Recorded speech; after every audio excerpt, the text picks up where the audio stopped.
it's Matt Eisman. You're listening to It's Eric Nagel. Segment 2 of the show.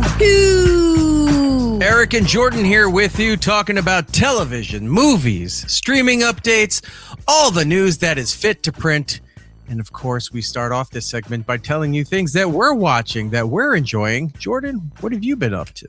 I watched, so last night I actually watched Now You See Me, Now You Don't, the third one. Now You See Me movie. It's my least favorite of the three. I'm sure it was bound to be that, yeah. It's just, there was something about it where it's like, I think they kind of just shied away from the allure of doing fun magic tricks to the spectacle of there's no possible way this is a magic trick. Like it just got a little weird. Like it's like an espionage and a heist movie all mixed into one. Yeah, it became some weird amalgam of all, but it wasn't terrible. I think I liked the first two much to but it was fun. It was nice to watch. Another movie I watched, another sequel, by the way, and I don't, Giddles is probably not on anymore. I watched Greenland 2, the sequel to the first Greenland movie, which was terrible. The second one was probably worse. It was Greenland 2, Iceland. But it was fun to watch though. Like the first one, it's just fun to watch, but it's not good. It's not a good movie. And there are things that happen in this movie, like they're traveling across Europe. They finally get to, to do this thing, and they've got to cross this giant gorge basically that happened because the Earth is all fucked up. You're right. And they had to jump, and Homer did it. It was great. But like they get there, and when they first get there, all of a sudden the thing that you need to get across gets ruined. It's probably been there for months, and the second plot makes it need you to have some kind of stakes. All of a sudden you can't get across. It's bad, but it's fun to watch. Like they can make 1,000 of these movies, and I'd watch them. But that was not great. That's on my list too. What I did enjoy was the Muppet Show. I did not get a chance to watch it, but I have it for Disney Plus. Yeah, it is. It's fun, and the first major guest was Sabrina Carpenter. I'm not a huge Sabrina Carpenter fan. I don't care for her music all that much, but she was funny. Like she was funny in this thing. Child. They did it. They did that song. They, of course, the variety show. So they did that. They did little skits. She did a thing with Miss Piggy, which I thought was funny. It's a fun show. Mm-hmm.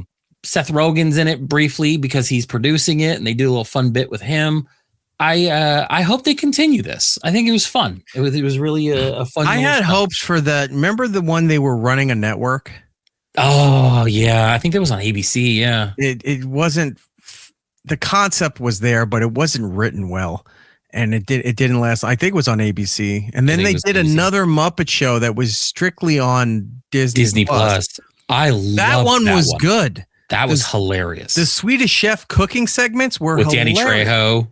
Yeah, I remember they were doing tacos, and he was making tacos, and the Swedish Chef was like, "I can't do this," so he like DoorDash tacos. Yeah, and tried to pretend that he made them. Yeah. You see the clip where you remember that old song Popcorn?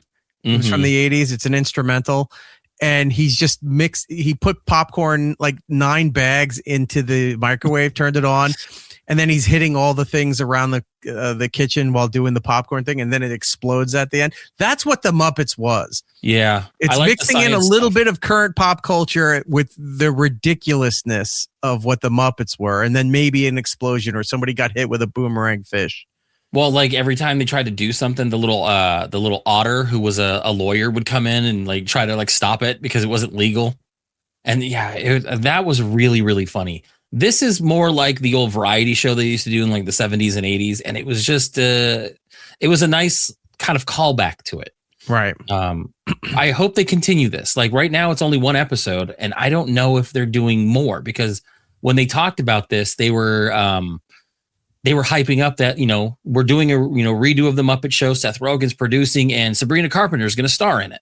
Well, it's 1 episode. Like they obviously can't continue with her doing it. She's a guest star. So I don't know what the plan is. I have to look into it. I hope they do more, but I think you're going to like it. I enjoyed it more than I thought I would. And yeah, it's definitely one that I want to continue. It's on my list. The other thing I kind of watched, I didn't watch all of it, was the Grammys. That was bad. Was quite boring. Although I watched it because my kids really got the music bug, like love stuff. Good. So the fact she liked the Sabrina Carpenter performance where she's like in an airport or something at the beginning for I think it was the Man-Child song that was nominated. Probably. She loved the Lady Gaga performance, which I just thought was bizarre even for Lady Gaga, you know. Was she doing Abracadabra? Yes, that's what it was. But she was wearing like a bird cage on her head, and that's about right. Yeah, it was pretty weird. I will say this though. I know a lot of the takeaway was the Billie Eilish acceptance speech. Oh, about the indigenous land. Yeah, which was, I mean, I get it was why people are upset, but I also get, you know, it was a stupid comment, like whatever. My real beef with her is that there's no way in hell that stupid song should have beat out Golden. No, for the Grammy. And I didn't even know she had new music. That's why it was weird. I'm like, wait. Nobody did, but they gave it to her, and that's like the third time she's won for best or for Song of the Year or whatever. Song of the Year. Something like that. Wildflower or something like that. Yeah, nobody listens to that fucking song. I had no idea it was them. But here's what I was sitting there. I watched that and I got all mad. I go, Golden's going to win an Oscar, but it couldn't win a Grammy. Mm-hmm. It won the Golden Globe, which usually is the precursor to winning the Oscar. It's going to win the Oscar, but it couldn't win a Grammy. Like Eminem was right. Watch that. There's clips online where Eminem talks about the Grammys, about how fixed it is and what bullshit is, the whole committee for the voting and all that. It's all bought and paid for, that kind of stuff. He's 100% right. Because I haven't watched the Grammys in forever. This was the first year I sat down because the kid wanted to see music performances and was enjoying it.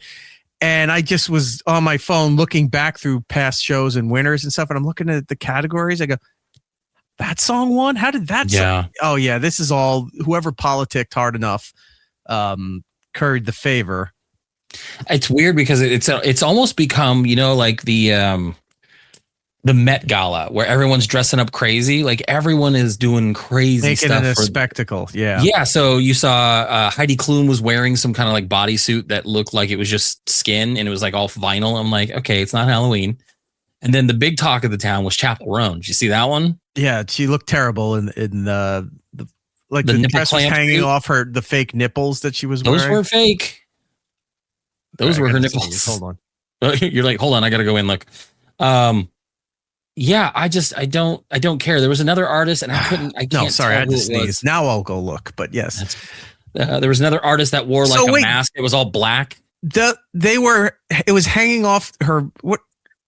It looked like she had. You know how they have those flesh cups for to prevent nip shots and oopsies and whatever. Mm-hmm. Like pasties and stuff. It looked like she had that had the things on there to hold the dress. I didn't know that was really her. How was that being shown on national television then? Because she didn't wear that at the performance, but that was the red carpet stuff. I think maybe she did like body makeup to kind of create the same color, as the surrounding areas. Yeah. I think that's the only reason. Otherwise, most of the other shots of her were the dress that she was wearing was draped over it, so you couldn't tell. So I don't know. And then what I really enjoyed about this is that not Stephen King. What am I doing? Oh my God. Why can't I fucking pull his name out? Anyway. What are you saying? No, it's not it's a director. Why am I Spielberg got an EGOT. Yes, he did. So he did the music for the documentary and he got an EGOT. So, it's nice to see him, just round out the categories and then now he can just be done. Yeah, because there wasn't other people in there that were actual real musicians that work hard at their craft to win that award. We're just going to give it to Spielberg. So he did to Spielberg for the John Williams stuff. So, but that was, for most of it, it was just a terrible, terrible thing. Before I go into the last thing I watched, because you watched it as well, I found a couple artists that I've been listening to. One of them I sent to you called Bryant Roses. This guy does country bluegrass covers of like punk songs. He did an entire album of Blink-182 covers. They're very catchy. I was very much enjoying some of his covers and takes on that stuff. And then my brother, it's Only Noodles Michael in the chat. He put me onto a band that I'm now going to go see live with him in like next month or so. It's a Japanese band that looks like they're like Final Fantasy anime characters that sing hardcore metal music, and they're called Jailuka. Oh, they're I think I've seen this. I've got a picture of them right here. It's wild. Like these guys are amazing. That's not the photo I saw, but yeah, I've seen that before. Yeah, so he put me onto them. I've been listening to them since Saturday because him and I or Goth Gorillas. I've never heard. Is that a band or is that just the Gorillas band, but making them goth? I mean, maybe. Yeah. Here's another. Let's see. There you go. There's another shot of these. Those are guys. Yeah. I think one of them's a girl, but the other three. There's three guys. But yeah, I guess they do a really good stage show. He's seen them live before, and they're coming out to Arizona. So I'm gonna go. It's all about Japan. Yeah. So that's what I've been listening to. And then the last thing I did watch that you also, I think, watched, the Royal Rumble was this past Saturday. Yeah, it sure was. And what a boring, just no energy show. It stunk. All the women were in like latex bodysuits because you can't show women in Saudi Arabia. Where people should be getting a pop from the audience, everyone was just sitting on their hands. It was just a terrible presentation. I was just not impressed. And I'm not even like the biggest wrestling fan, but I know what you're not. Yeah, well, I could have sworn with everything you allude about it, I thought you were. But all right, it was not entertaining. Look, I saw the little mini documentary they showed about the people in Saudi Arabia building that stadium because it didn't exist there a month ago. You know, they built it that fast. And when the show was getting ready to, launch, they had something Friday before. I think they had dark matches or something on Friday. Mm-hmm. And people online were just like going to Polymark and stuff, betting on when and where the stadium was going to collapse, what was going to fall apart first, like because it was less than a month. Then I guess there's accusations of slave labor that was used. No, not from Saudi Arabia. I know, right? For all this thing. But they were so quick to show like the lapse time footage showing you how quick they built it and how impressive feat of architecture this thing was. So they did the Royal Rumble, and then I don't think they did Raw. I think Raw was in Philadelphia the next night or something. I think so, yeah. But they did that. By Tuesday, there was footage online of them tearing down the entire thing. Wow. Like that wasn't going to be a thing anymore for them. They knew this was happening. Like this had been in the news. We knew they were going to Saudi Arabia like a year ago. They didn't have anything ready, built, or existing. I don't know. They didn't use the normal stadium that they used for like SummerSlam or WrestleMania when it'll be there next year, or their Crown Jewel pay-per-views that they used to do. They had the big soccer stadium or whatever it was. They probably knew they couldn't fill this. Right. So something smaller. Well, no, it wasn't that they couldn't fill. And that was another thing too, the misconception, because I was wondering about this, but I had to look up and talk to a couple people that I know still work there. Here's the thing. So the way that stadium was built, behind every seat are these little white tabs, right, which are LED lights. So when it was to add extra flair, emphasis to the performance, not the performance, the ambient lighting, the showcasing of when a wrestler's Titantron stuff was going off and whatever. So the stadium would be coordinated lights, all that stuff. But when it's lit up for the match and you're seeing just the people in the back, the white tops made it look like all the seats were empty. Yeah. So even though there was things online, like I think even Sports Illustrated had something, you could zoom in on the photo and you could see the people are there. They're just not lit. The white light caps are in there, made it look like all these seats were empty. It looked like nobody was there unless you were in the first dozen rows of the wrestling ring. It looked like nobody was in there. But that wasn't the case. There were people there. That's horror. I mean, look, you're taking the money, so I guess it didn't matter. You didn't financially lose anything from this, but the perspective, the projection you put out there is like Royal Rumble is one of the top events of the year for WWE. It's one of the four pillars of all their pay-per-views. Sorry, paid live events. PLEs. You're right. It looked horrible. Now, granted, the ramp, the thing they had back there looked awesome. It looked like a casino, but it looked awesome, right? The rest of the stadium looked terrible. And while you're seeing more of that during the match than you are the ramp and the the setup for when a wrestler came out, it really the visuals of it were not on par to what WWE does. That was just weird all around, like AJ Styles coming out, doing shit, taking off the gloves, and then being like, I'm not going to leave him in the ring because nobody was supporting. Like, there was nobody coming out to support him like you would in a normal kind of retiring match kind of thing. Well, the thing was, I don't know. There's going to be something, I bet, because they're going to pull him out of retirement or something. There's going to be some kind of clause. Because he was talking about they're going to do the phenomenal retirement tour, and it looked like they were going to give him a year like they gave John Cena last year, right? But does anyone care for AJ Styles to do a full year? They really? Do. Yeah, because of his TNA history, because of his history over in Japan. There is this faction called the Bullet Club from Japan, that from TNA, everything that was huge. You're talking like NWO huge. That's how big that thing was. Finn Balor was part of the Bullet Club back in the day. But it wasn't a WWE property, so they didn't do anything over here. They alluded to it, but they never did anything. But outside of WWE, I mean, he's huge in WWE. He's the last match of The Undertaker. And that was during quarantine. Remember, they shot it like a horror movie? Yeah, I remember that. Right? But he's always been well-respected, well-liked. He's got an amazing career. So, yeah, he would be one of the people. Like, if they did it for CM Punk, that kind of thing, right? Right. And then all of a sudden he just loses and like, wait, so you're not doing the tour of goodbye or whatever. So I don't know. I mean, I think it's part of a story. I think they bring him back for something happens. There's a technicality, something happens. He comes back and then he does his retirement tour.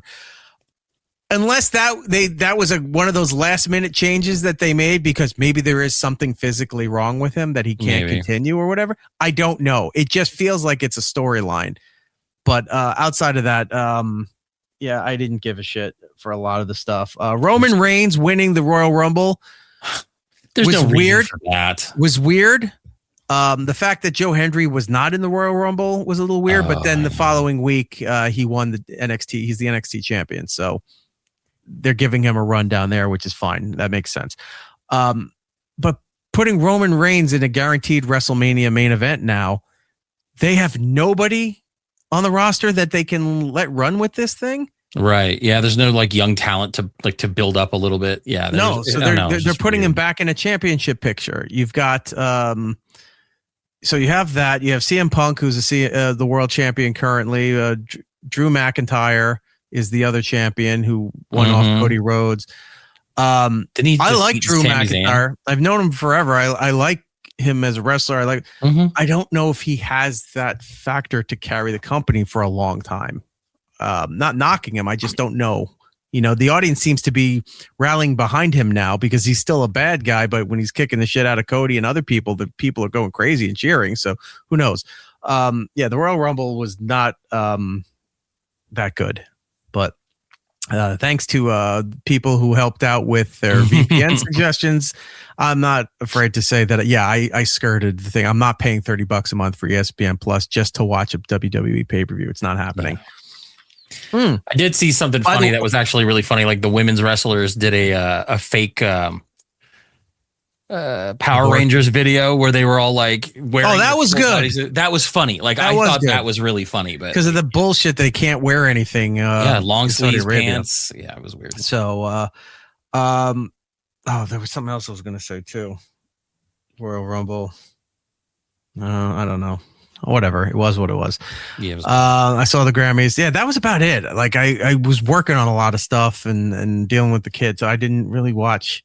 I don't like this new stage of my life where I'm not watching as much TV as I used to. Busy living your life. It's driving me nuts because there's so much stuff. I have Post-it notes, and you see my desk of stuff to watch, and I keep going, shit, I haven't watched it. I haven't finished Fackham Hall. I started it. I only got 10 minutes in, and I got to go back and watch that because it's hilarious. I may actually go to the theater tomorrow night, maybe to go see Iron Lung, because people are like, Mr. Frump in the Iron Lung? That's right. So I don't know. All right. Well, crazy. Yeah, there's a lot of stuff I gotta watch. We mentioned earlier I gotta watch the Muppet Show. There's movies. I got a lot to catch up on. So maybe I got to stop watching the Dabbleverse stuff and start watching real content again.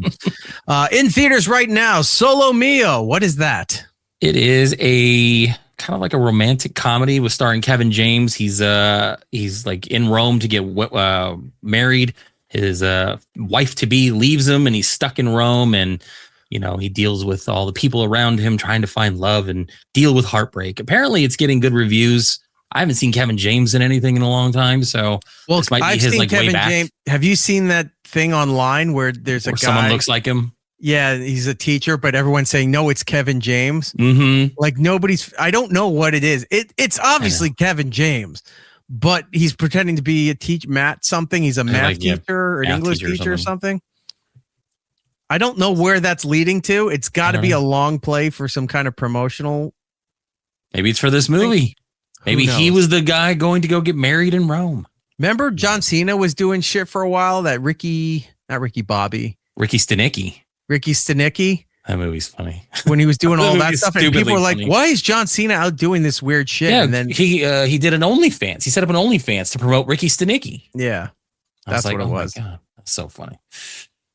So yes, that's what that movie is. Okay. Shelter. Jason Statham movie. There's really not much to say about that. It's just going to be another Jason Statham movie that'll make $1 billion and have no plot. I'm just waiting for the Beekeeper 2. Can I tell you, I actually like a lot of the Jason Statham. I love them. No, I love them. But I don't care if they're deep as a piece of paper, but you don't have mindless entertainment movies anymore, action movies like that other one he did a while back, The Beekeeper. I love that movie. It's dumb. Yeah, it's amazing. I almost said something bad, but it's really dumb, but it's fun. I was sitting there and I go, I can't believe I'm liking this as much as I am. I saw that in the theater. It's weird because the movie is so thin plotted. It's like, hey, he's friends with an old black woman who gets, scammed on the internet. So he goes and gets all the scammers. Mm-hmm. Like, okay, sure. I'm getting 1,000 calls for, loans that I never applied for. Yes. Jason Statham, go get all these people. This one is like, he's on a remote island, self-imposed exile. There's a storm that comes up. All of a sudden there's an orphan on the island and he's protecting the orphan girl while battling enemies from his past. I'm like, I'll see this. Mm-hmm. Sounds like every other movie he's done, but I'll watch it.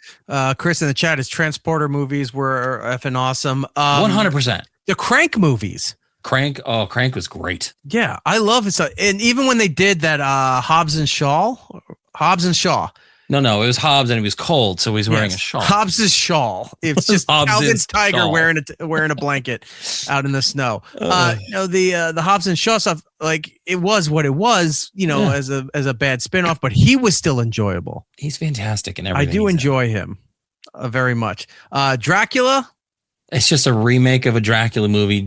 Luc Besson's doing it. He's the director of Fifth Element, The Professional.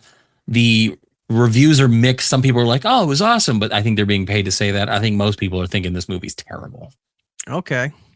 And then we have Whistle, which is the girl from Logan and X-20, Deadpool. whatever her name is. Yeah, X-23, Daphne X-23, Keane. Yeah. Yeah, it's like another cheap horror movie about a bunch of kids that blow one of those Aztec death whistles.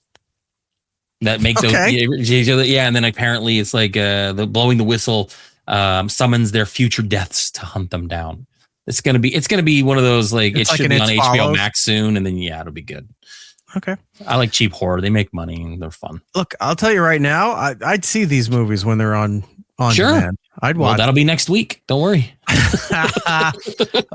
Actually, nothing on Netflix this week to very quiet.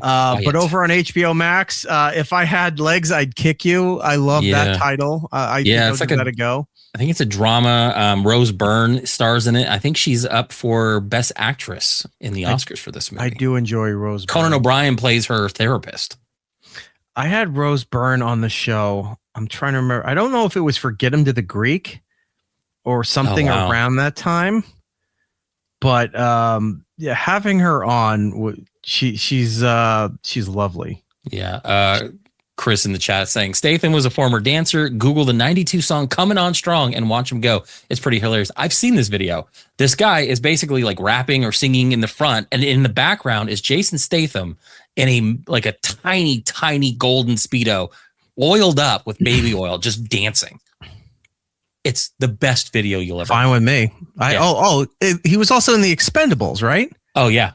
Yeah. It looks like I deflated your balls. Yeah. Just like, oh. Everything he does is fantastic. I love him. There's Rose Byrne right there. She's good. She's a good egg. She's stunning. All right. There's that. A Night of the Seven Kingdoms, episode 4. Depending who you talk to, people like it, people don't. I know. I've heard no. And I'm okay with that. If I'm starting to hear buzz about anything and it's like, I don't like it, I do like it, that is not what it used to be anymore. It's like, we really want everyone to like it. The fact that anyone's talking about your property, good and bad at the same time, means you're on the right track. Yeah, I like a good mixed review because you're not going to please everybody. And when you overly please everybody, then there's something about it that I'm going to hate. Right. Over on Disney Plus, we have Ella McKay. I'm not familiar with that. It's some romantic comedy that didn't last in the theater. Wait a minute. Going back to HBO Max, I actually enjoyed that Sherlock Holmes spin-off series that Millie Bobby Brown does. Ella Holmes. Oh, Enola Holmes. Yeah, Enola Holmes. Isn't the third one coming out? They're making a third one. I think they're done. They're filming making it. Okay, I thought the third one was coming out, but I actually enjoyed those two. I didn't hate them. Yeah, I didn't hate them either.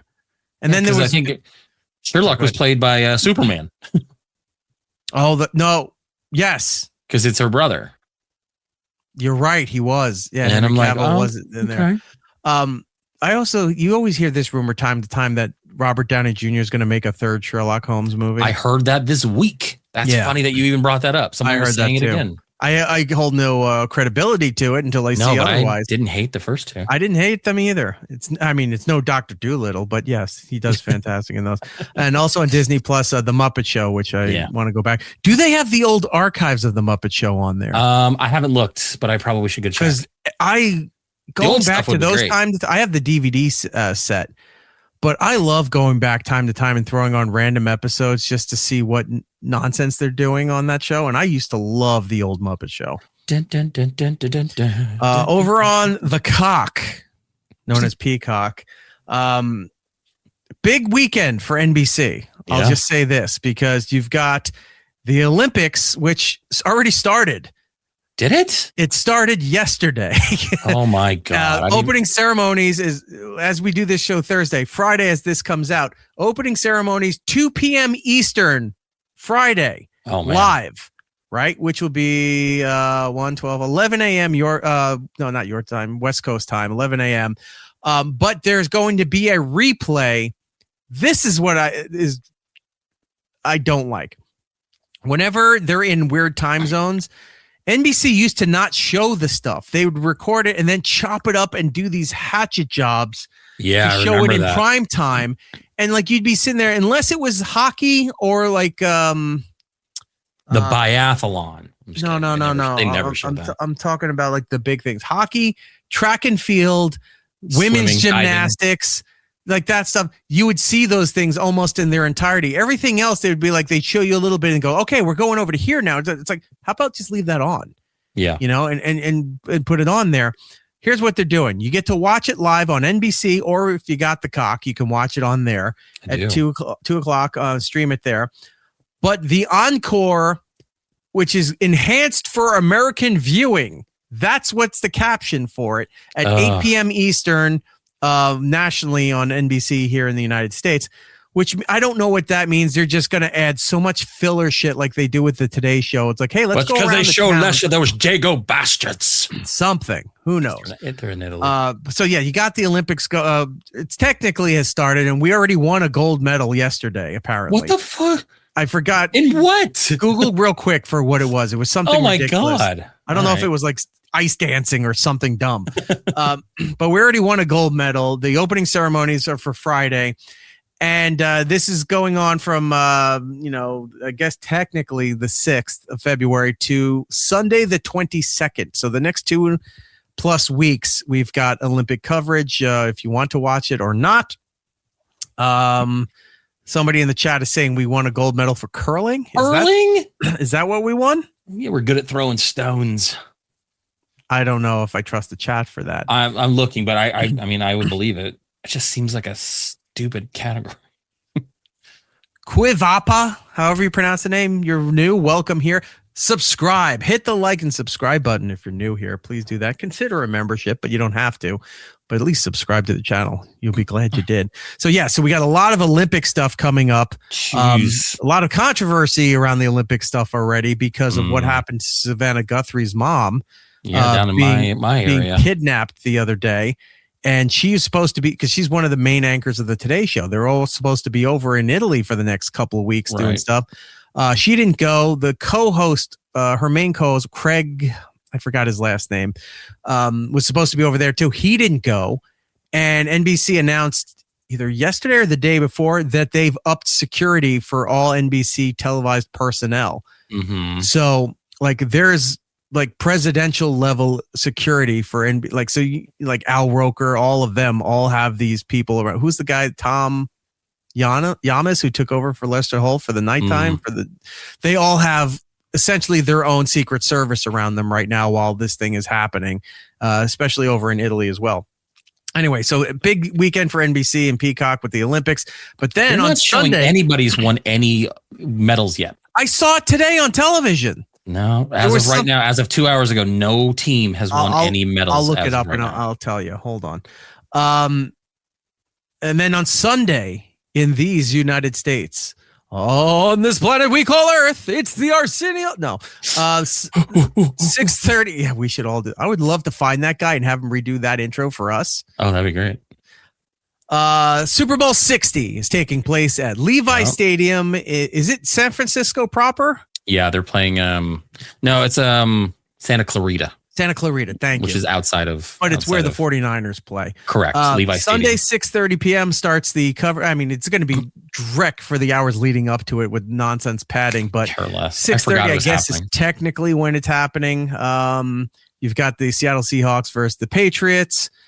We have more information about what's going on there coming up in just a moment with Jordan. So, yeah, big weekend for NBC. On demand, The Housemaid, Hamnet, and We Bury the Dead. Hamnet is that story about Hamlet or Shakespeare or something, right? Yep. Is it like made up? Is it like fan fiction? I mean, I don't know how much of it's real or not, but I mean, it's supposedly really good. It's Chloe Zhao is the one who directed it. She was the one that did the Eternals.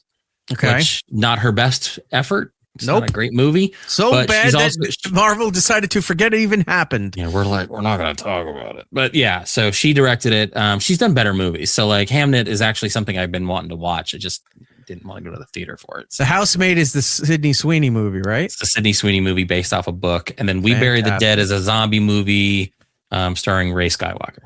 Nice.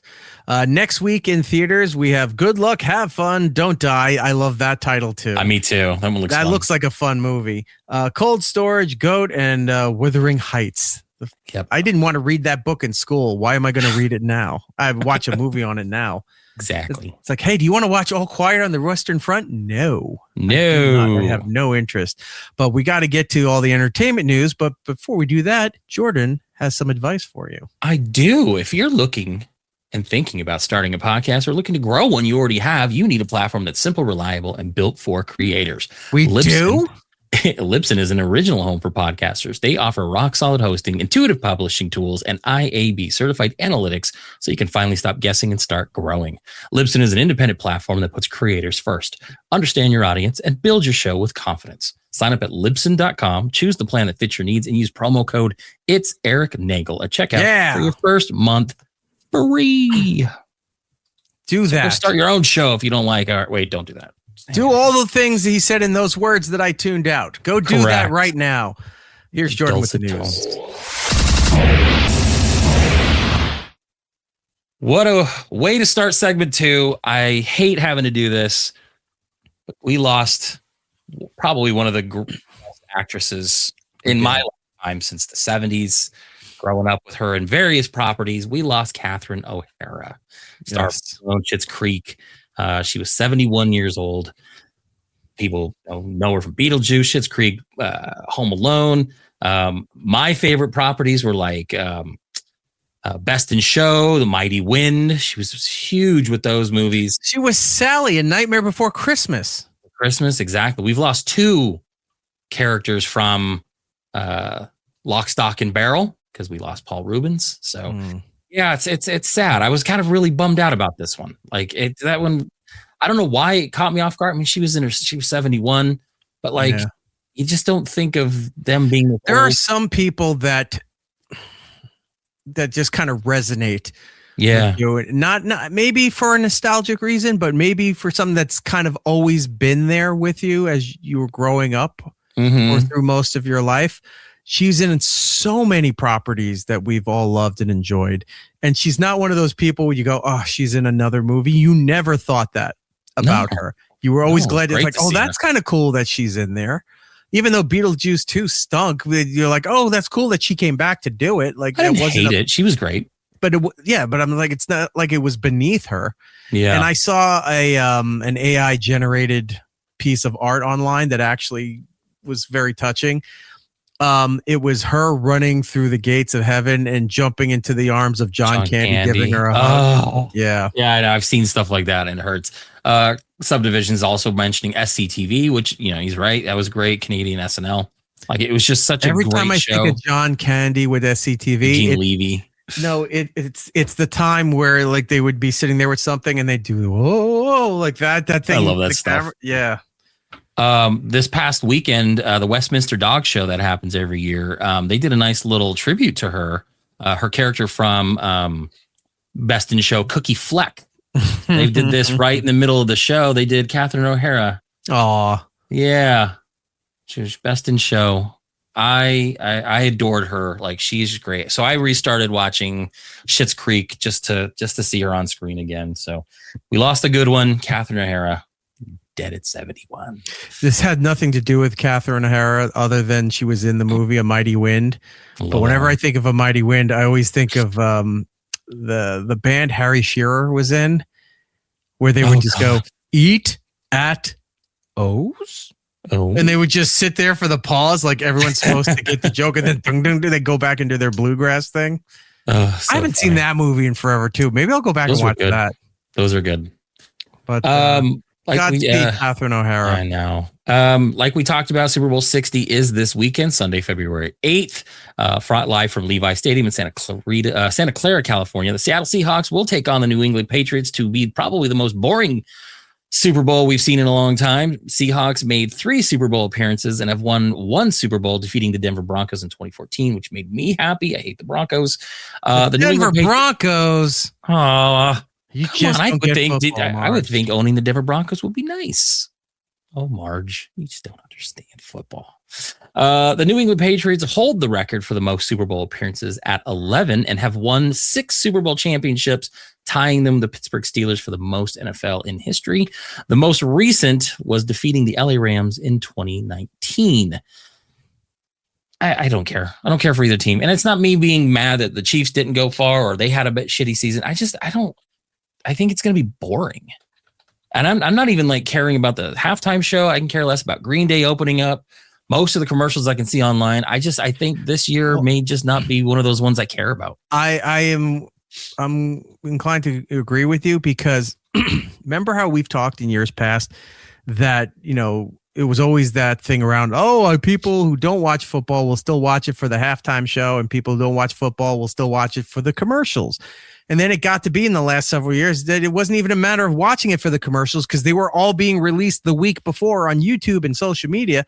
This year, there's been nothing. There's one that I know of. And I don't know if you've seen it. I probably haven't, but there's been no buzz about the commercials. There's been no chatter about like, oh my God, did you see this thing? Or why is this celebrity in this thing here that's so obscure? Like none of that stuff. They've even said that Marvel pulled out of their stuff. They're not going to be showing any Spider-Man trailer or Doomsday trailer at the Super Bowl. This just shows the times where, all these things that were such pageantry, so inflated, like these were super important. You have to be here. And they would always used to tell you the price tag. It was $2.5 million for 30 seconds of an ad. Things have declined in such a way over time. Maybe it's just, human evolution, technology, whatever, that it doesn't matter anymore. Right. This whole thing about the Super Bowl, the music, I guess the halftime show is still a big deal in the lexicon of things. The football game is still a big deal for the sports fans lexicon of things, not the, overall public. But the ads don't mean anything anymore. It used to be they would drop surprise movie trailers. Or it's part of it is because we were so disconnected. We didn't have the internet. We didn't have constant connection with TikTok, Instagram, all that stuff. But now you're right, it's everywhere. Even with that in the last several years, it's like, all right, well, we're not really watching the game on that day. Right. Just like we don't watch television on the day that it comes out really anymore, unless that was your routine, your habit. Mm-hmm. If you were over a certain age, that's where you would watch stuff. Because like my mom still has the DVR. I still have it too, but it didn't make sense to save $10 by cutting off the DVR. Right. But she'll still tape things there. But now I've gotten her into the streaming accounts, so she logs in through our stuff. We set it all up for her. She can watch all of these things there whenever she wants to watch it. We're all that way now. Oh, the show comes out on Thursdays. Great. The Muppet Show aired on ABC this week. Mm-hmm. I didn't watch it on ABC. I'm watching it on the streaming thing. I meant to watch it when it got released, but I had other stuff happening. We're not in that mindset anymore. Those ads being released during the week, that's where you went to see them. But now it comes down to not just convenience anymore. The quality of the content is starting to matter again. So when they're just putting stuff out there that has some kind of social slant, political slant, things just, this is a trend right now. We'll just put it out because people like trends and they'll just watch it because it's a trend. People are starting to see through this and go, I want something tangible. I want something of quality to watch it anymore. Whatever the ads are, they might be good. I don't know. Nothing made a buzz that the morning shows were talking about it on radio, that the morning shows on television were talking about it. The entertainment shows, like what's the Mario Lopez thing? You know what I'm talking about. Yeah. Entertainment Tonight and all that stuff. Oh, that's nothing. So you're not even seeing it trend on social media. Nothing. Tell me the ad that you saw. They did a Jurassic Park ad. Now, all right, to be honest with you, okay, I don't know what it's advertising for. It's for Verizon cable. It was internet. And it was funny because it was like, this is Jurassic Park, but is it Verizon or Xfinity? Probably Xfinity. One of the cable, the internet cable. But companies. it was actually kind of funny where it was like, this is Jurassic Park, but then like they fixed all the internet problems right away, so nothing bad happened, and it was just like the bizarro world version of what could have happened. Gates stayed closed, the Jeeps kept moving, everyone's having a good time, and it was a nice mix of the movie, like because it was film, so it's timeless. You can do anything you want with the film preservation of it. They mixed the traditional, the actual filmed footage in with the characters recreating their roles to make it look like it was part of the movie. It was really they funny. were all there. Jeff Goldblum was great. The only thing that was really funny, and it's a shame that he wasn't there, was Samuel L. Jackson. They had the younger Samuel L. Jackson there in the movie because he wasn't part of the ad. Right. But everything else was. That's the only one I saw. Like I haven't seen anything else. I haven't heard of any surprise trailer drops. The only thing I've heard is who's not going to be there, and that was surprising to me. But yeah, here we are. Yeah. Anyway, moving on. Like you said, the Olympics is here. 25th Winter Olympic Games started apparently yesterday. Coverage in the United States will be carried by NBC and the Cock, otherwise known as Peacock. Let's see. The broadcast team is going to be Sean Wright, Johnny Weir. Yeah, they have a whole bunch of past Olympians as anchors and correspondents and stuff. Let's see. The correspondents of note, Matt Eisman, Stanley Tucci, who is big in the Italian cooking game. I love his cookbooks and shows and just how he loves doing all that stuff. The Tooch. He's married to someone's sister. Oh God, I'll have to think of it. Very famous actress. Johnny Weir. Let's see. Snoop Dogg. It's going to be there. Scott Hamilton. Getting out of the Felicity mothballs. Blunt. Yes. Emily Blunt's sister. Yes. So I was like, oh, all right, good for you. But yeah, Snoop Dogg is coming back to do all that fun stuff. There's going to be 15 venues hosting in 8 regional cities throughout northern Italy, 3,500 athletes from 93 countries, 16 different events. Here's some of the events: alpine skiing, biathlon, bobsled, cross-country skiing, curling, figure skating, freestyle skiing, ice hockey, which I love because they lifted the ban on NHL athletes. So we're going to see some. I thought you were going to say performance-enhancing drugs. That would be even better. The Nordic combined short track speed skating. I actually really liked the speed skating with those really long ice skates. Those were cool. There's a Olympic debut of something called ski mountaineering. That's the new one.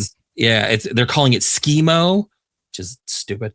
It's for athletes to race up and down a course and can alternate between being on skis or on foot, which I kind of want to see how it looks. They're running out of things to do in the snow.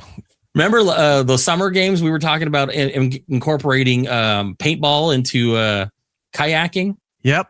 So we need to think of a new that's winter cool. sport. Well, that's what I'm saying. You can pull that off. It's like, all right, how many things can we do on a snow trail? I mean, we're running out of, unless we're shooting live arrows at the other contestants as they're coming down the hill. We'll do archery going one way across the thing, and then downhill skiing has to go at the same time. And if you get hit, or like flame cannons, and like as they're coming down the thing, you're dodging the flames as you're also missing the trees as it's happening. No, look, Gittles has it. Downhill archery. That would be fantastic. Yeah. Again, don't aim for the targets. You're aiming to take out the other, the other skiers. 12 athletes go like a horse race all year, and they're off. They all go down there, and you just got, one bow and arrow, and that's your good luck shot. You're sitting there. Hopefully you're not going faster than the others, because then they can just take you out. This is what they need to do. They need to widen the bobsled track and have multiple bobsleds going. None of this single rider shit. That's a fantastic idea. To see how it works. So it turns into like a demolition derby on the high-speed turns. Death Race 2000. Yeah, it's just crazy. I'm all about this. But yeah, so the games are going to be taking place over the next 2 weeks, and they will be ending on February 22nd for the closing ceremonies. I didn't know they started, so this is going to be interesting. They started, but I'm going to tell you this online already. The big buzz is Snoop Dogg. Of course. I love his coverage. He's trending all over the place. I got some stuff here that I want to show you. He's an ambassador. He was a torchbearer. He's a correspondent for NBC. So he's going to have full access to everything. I can't wait till the summer games in the LA where he's just going to be the center stage. Well, I told you that because when he showed up in Paris, he became a huge ordeal for being out there in Paris, and NBC signed him up for the next couple of Olympics. And, he did the when they do the pass the torch from one nation to the other at the end, when they passed it to LA, it just went down, and Snoop Dogg's out there on the beach in LA performing, announcing that 2028 Olympics is, Snoop Dogg's going to be all about it. But he's out there in Italy. He's having a great time. Look at this stuff here. So he's already out there. Like there was mobs already into it of people in the street to watch him get the torch and then pass the torch. There was. If anyone's going to have a lot of skill passing something that's been lit, is going to be Snoop Dogg. And there were people saying, how come he didn't light up at the end? Because shut up. You're not going to be able to do that. He could do it off to the side with a fake torch, because that would be on brand. Crip walking, Jesus. But he was actually crip walking through Italy while doing all that stuff. But yeah, like people in Italy are going crazy. All the he's there. He gets access to Team America. Their conference rooms and things like that. So he's been going and doing a little, like, here, check this out. He's Coach Snoop. He came in to announce that he's the coach of the Olympic team this year. Team USA, snowboard slope style. And we're passing the phone to USA bobsled. Woo! We're bobsled, and we're passing the phone to skeleton. We're Team USA skeleton. I guess this is a trend. Passing the phone to speed skating long track. We're Team USA long track speed skating, passing the phone to short track. Hey, we're short track, and we're passing the phone to women's ice hockey. We're women's ice hockey, we're passing the phone to figure skating. We're figure skating. These people must be so excited to be there to do this. We're mixed doubles curling. And we're passing the phone to US free ski. Hi, we're free ski, and we're Where's passing the the phone Snoop to shit? luge. Woo! Hi, we're USA luge, and we're passing the phone Hey, to hold on a second. Team USA snowboard cross. We're Team USA snowboard cross. Oh, there's Snoop in the back. Passing the phone to ski mo. Oh, I pulled the wrong video. There was another video It's where funny him in the back though for no reason. well, he walked in. I pulled the wrong one. There was one where he walks in there, and like they didn't know he was coming in. So it's how they have those. It's essentially like a college dorm setting, right? For all the athletes and stuff, and then they have like the commissary, the rooms where they can go and hang out and talk with other athletes and what have you. So they have most of the U.S. team contestants, athletes, whatever. It's a big game show. It might as well be at this point. Snoop is the center square. And Snoop walks in and they're all freaking out. And he's like, oh my God, he didn't know he was going to be here. And he's like, how do you not know I was going to be here? I'm the damn coach. And like, he's like Coach Snoop Dogg walking around. He's giving advice. Like, he's having a great time. They're making him try all the different events now. They're giving him access to try the events. Look at this. Funny. Just like that? Yeah. You can even make gestures into it if you want. I like his outfit. Like this.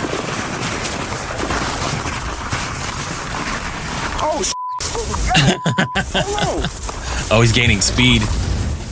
I thought he was going to flip right off. I thought he was going off side. that lit. Oh, man. That's funny. Yeah, so they made a luge right next to the luge. I didn't realize his outfit had a full-on Olympian on the front. Look at that. That's funny. Yeah, this is something. Apparently, it was his idea. Only in America. That every time he's seen, he's wearing the shirt that has a different athlete on it and a jacket that has a different. So, like, look, say what you want about Snoop Dogg. I know a lot of people think he's a sellout. I know there's people that hated him because, he was friendly with Trump. Like, whatever look, I like the guy. I liked him because he's an acquitted murderer. Well, murder was the case that they gave him. They did. And he passed with an A+. Couldn't believe it. No, but he's a great rapper. And he's a living cartoon character. And he really is. He's and depending on Fortnite character Eric's using, he's a literal cartoon character. Oh, yeah, I do use him for my Fortnite. You Santa Snoop. I have Santa Snoop going out there and just wrecking children of all ages out there, just taking them all out.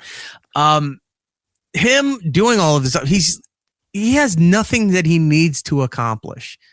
He's a multimillionaire a million times over. He's so accomplished. Now he's just living his life and having a good time. And if any opportunity, if I was in his spot, any opportunity that was fun that came around, yeah, I'd take it.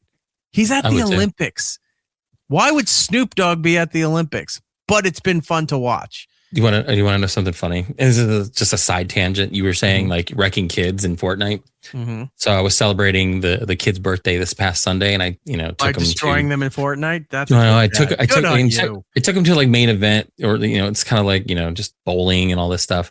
I did laser tag with him, and it was like me being the only adult, and there was like 30 little kids in there, and I was just wrecking shop on all these kids. At one point I grabbed Wesley and I held him against the wall. I just kept shooting his thing for a second, and he's just like, let me go. I was like, nah, hold on. And I was laughing so hard. Oh, Sometimes Anyway. it's great to be a dad. It was so good. I was the only If you adult saw in the room with anybody else children. doing that, you'd be running there with fists. Oh, I'd be flying, mad. right? Yeah. But the it was my fact own that kid. you're the dad and you can get away with that, I do. Yeah, that because it was stuff like a all the double time. level thing, and he ran up the stairs. He thought he was cool, and he was like, "I want to shoot you." I was like, "All right." And I got him up there, and I held him. He's like, "Let me go." I was like, "No," and I kept shooting his like little chest plate for like 4 or 5 shots. Oh man, I laughed so hard. Good for you. Yeah, it was good. Anyway, go ahead. Quick little dad moment. We'll get back to the rest of the news stuff here. So my kid's sitting there on the couch watching her iPad, Mhm. and then just asks, "Daddy, can I have a snack?" And I went, "What?" And she didn't respond. She's back there watching her iPad. She's not listening and paying attention. She just blurts it out like everyone's going to wait hand and foot on her. Right? Food. And I Mom, meatloaf. ignored everything. And for a while, she didn't say anything. Then she goes, "Dad, what? You didn't get me a snack." And I looked at her and go, "What makes you think I would get you a snack?" She goes, "Because I asked you." And I went, "I don't love you." And she Oh, went, you "What?" do what I do. And I go, "What makes you think I love you enough to get you a snack?" She goes, "I'm your daughter." And I said, "That's not good enough." And she goes, like she gets all mad. And then she goes, "Are you pretending?" And I went, "Yes, I'm pretending." And I go, "What do you say?" And she sits there and thinks about it. And she goes, "Please, can I have a snack?" I go, "There you go. There it is. There you go." But I love doing that stuff to torment her. When she doesn't listen or anything, I grab her by like the back of the shirt and her pants. I'll pick her up and I'm saying, "All right, I'm throwing you out the front door." My new favorite thing is when I'm taking my daughter back to her mom's house, I pull up to her mom's house slow, but I don't stop. And I say, "All right, tuck and roll." And she looks at me like, "What?" I was Oh, like, "Yeah, yeah, you told I'm me not that. stopping. Get out." I'll slow down to about 15. I'll slow, but I got things to do. You gotta go. Yeah. Hands in the chest. Brace your Yeah. neck. I know. But, Tuck and roll, kid. Me an Olympic Oh, look at ambassador, Snoop. Snoop Dogg. Yeah. I'm so glad a lot of these pictures are in color still. Anyway, moving on. Baldur's Gate, a game near and dear to my heart, is getting a TV series at HBO with the Last of Us co-creator Craig Mazin and Hasbro Entertainment. They're going to be doing Baldur's Gate 3, which is set in the world of Dungeons & Dragons. Unlike HBO's Last of Us, which retold the story from the PlayStation games, Baldur's Gate TV series will be a continuation of the games, telling a story that takes place immediately after the events of Baldur's Gate 3, as the characters, old and new, are dealing with the ramifications of the event of the third game. Like with The Last of Us, Mazin's passion for Baldur's Gate 3 and its characters led to his decision to adapt it as a TV series. He has profoundly completed the Sven Vink development game on the Challenge Honor mode, and he's also a longtime D&D fan. The Dungeon Master has also been playing the game weekly for the past 15 years, included tonight.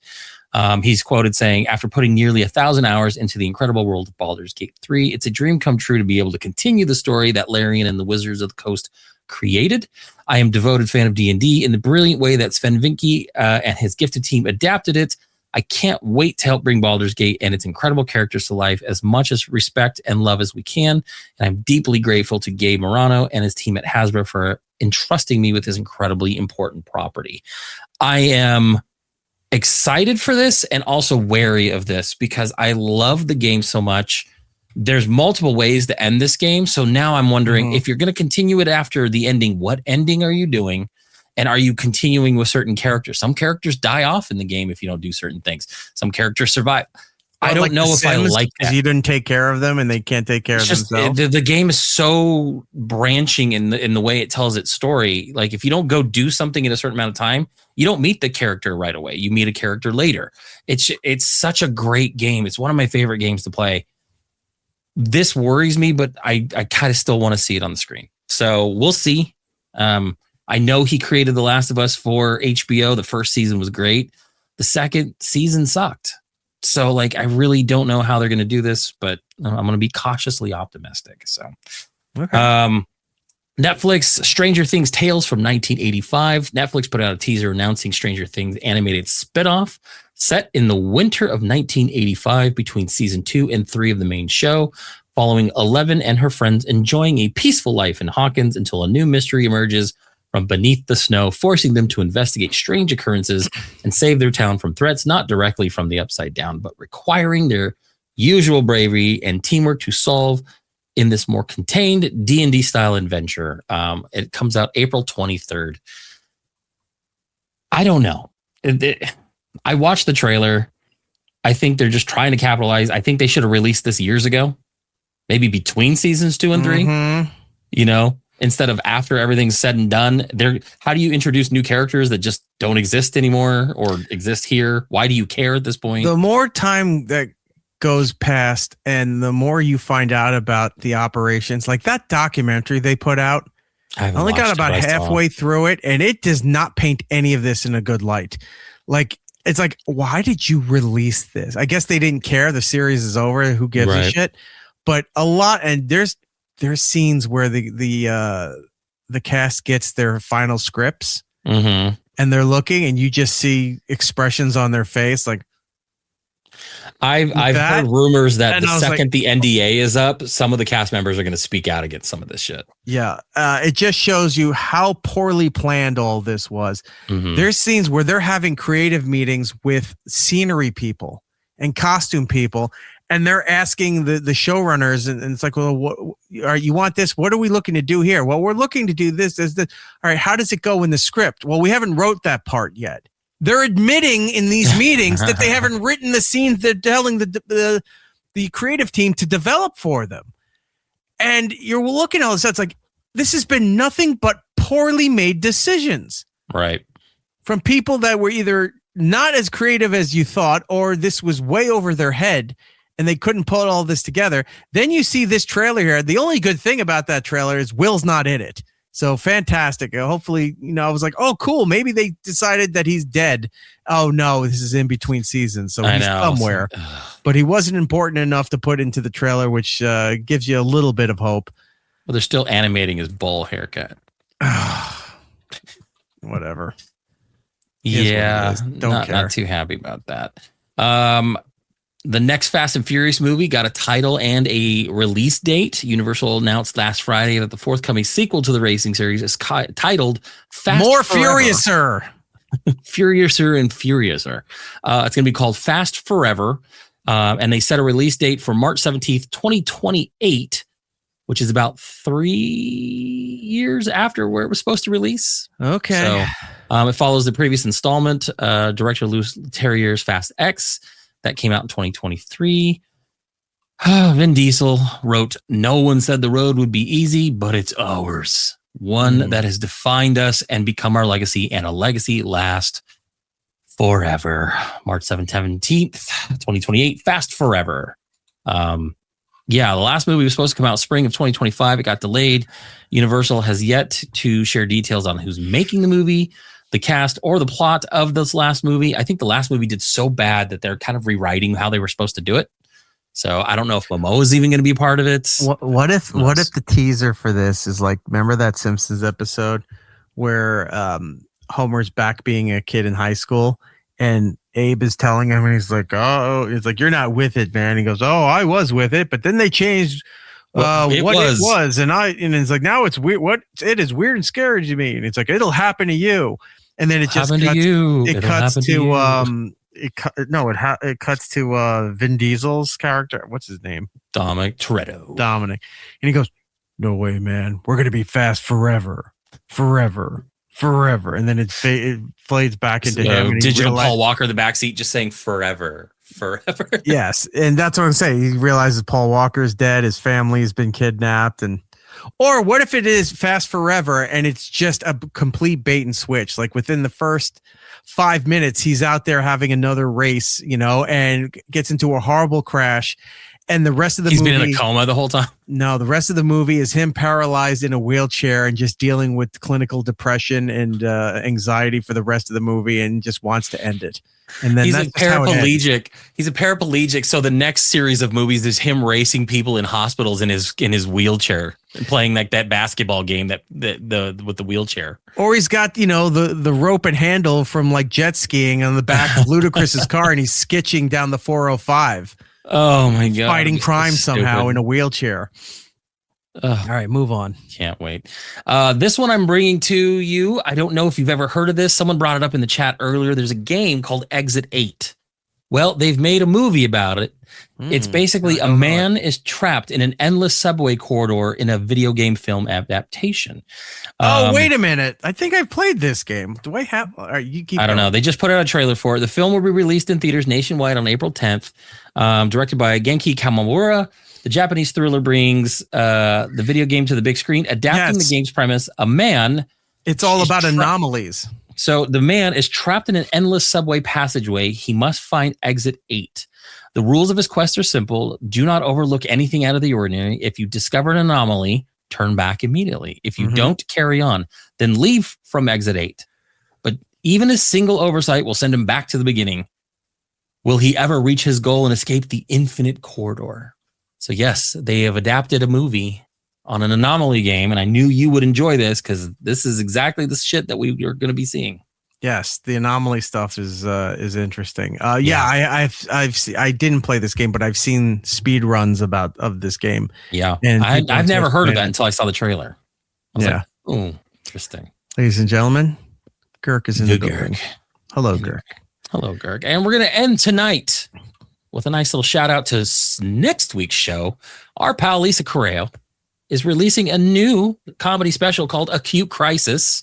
Former co-host, Nickelodeon star, feet enthusiast, and comedian Lisa Carrero. Hey, I didn't write feet enthusiast. Yeah, well, I remember. My memory is long. The copy. Lisa Carrero has a new comedy special called Acute Crisis, which premieres Tuesday, February 10th on Amazon Prime Video, Apple TV, YouTube, Vimeo, and more. That's fun. You can also listen to the album starting Friday 2/13 on Amazon Music, Spotify, and Apple Music. The special, which is produced by Patton Oswalt, is going to be amazing. I can't wait to watch it. And then, we're going to have Lisa on the show next week. I have the trailer here. We can take a look. Yeah, let's watch it. Pursuing comedy at 50, it just goes to prove you are never too old to move back in with your parents. Yeah, thanks. Oh, yeah, follow your dreams. You're going to be poor. That's how that works. I'm not even trying to save up for a house anymore. It's gotten so expensive. Now I'm just looking at converted vans. Oh, yeah, baby. Yeah, they're real fancy. They're expensive, too, though. You got to look it up. #van life. They're gorgeous. You know they're only showing the good pictures, though, right? You know, it's always a sunset and the open road. There's a guitar and a Labrador. They never show you alone in the Walmart parking lot at night. You know, you're pooping in your coffee can with a knife. Oh. #van life. Oh.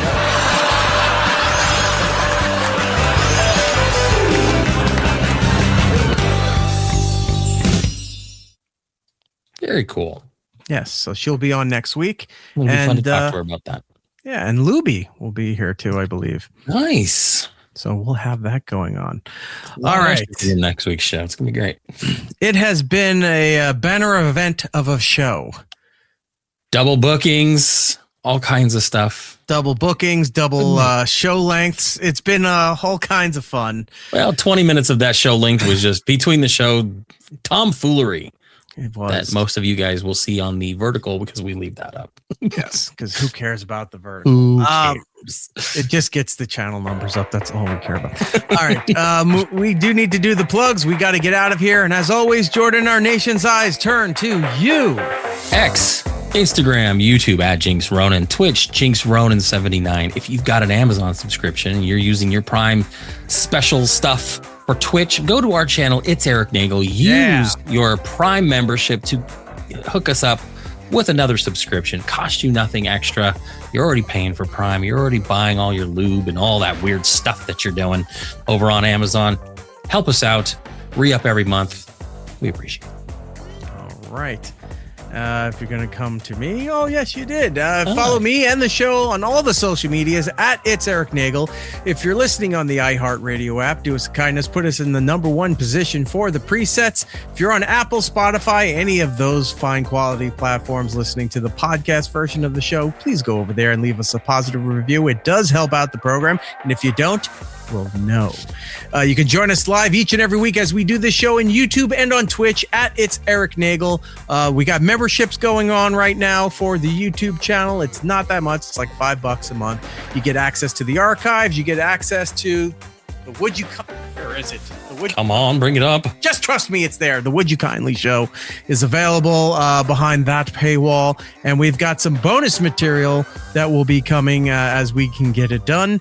And the first one's this weekend, I believe. Maybe we'll release it during the Super Bowl so nobody will watch it.